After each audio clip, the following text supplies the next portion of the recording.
How do climbers relieve themselves at an altitude of 8,000 meters? How do they sleep on vertical walls with hundreds of meters of emptiness below? What happens if, right in the middle of the climb, an eagle attacks them? And why, on Everest, even the dead continue to lead people to the summit? Let's find out. Fact 1.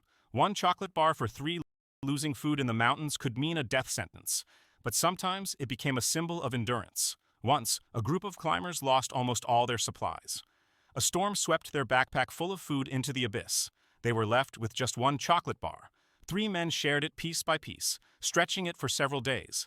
Each small bite became a celebration, the only source of energy keeping them moving forward. They made it out, but later, they admitted that the taste of that bar stayed with them forever. The taste of despair and hope at the same time. Fact 2. Sleeping on vertical walls. Climbers spend days and nights on their routes. They have to sleep right on the wall. For this, there is the portalage, a hanging platform attached to the rock. It looks like a fragile cot, swaying in the wind. Mountaineers clip in with safety ropes even in their sleep.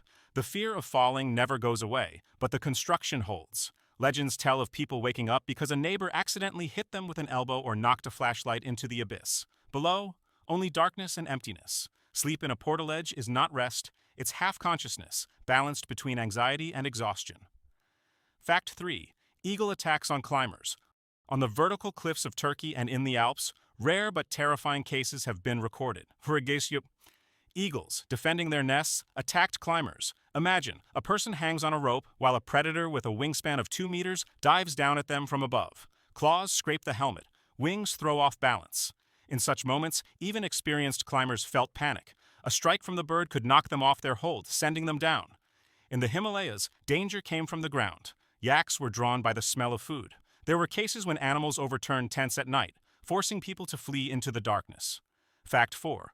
Bodies of the dead as route markers. Everest keeps the dead.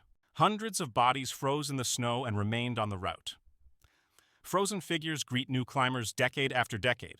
The most famous, Green Boots, a man who died in 1996, lying in a small cave right by the path.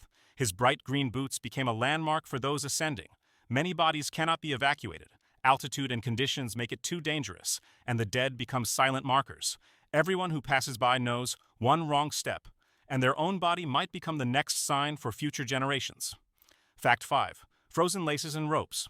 Frost at high altitude forgave no details. A simple attempt to tie a boot could turn into a survival test. Laces and safety ropes froze solid like stone. They couldn't be bent, let alone tied into a knot. Some climbers chewed on ropes to warm them with breath and tongue. It looked absurd, but sometimes saved lives, because without a tied boot or safety line, moving forward became deadly. Fact 6. When the mask freezes to the face, the oxygen mask is salvation above 8,000 meters, but in cold and wind, it turned into a trap. Condensation from breath froze. The mask stuck to the skin as if welded. There were cases when climbers tried to remove it and tore off pieces of skin and lips along with it. Leaving the mask on wasn't an option either. Ice blocked airflow, and a person began to suffocate. It was a cruel dilemma.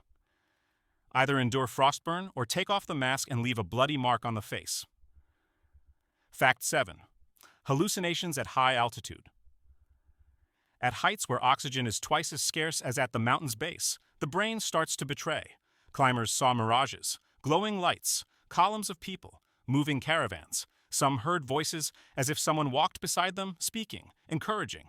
History knows many cases when hallucinations turned fatal.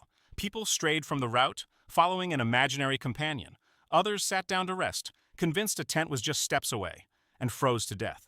The mountains played with human consciousness, and that game rarely ended well. Fact 8. Where do climbers go to the toilet on Everest?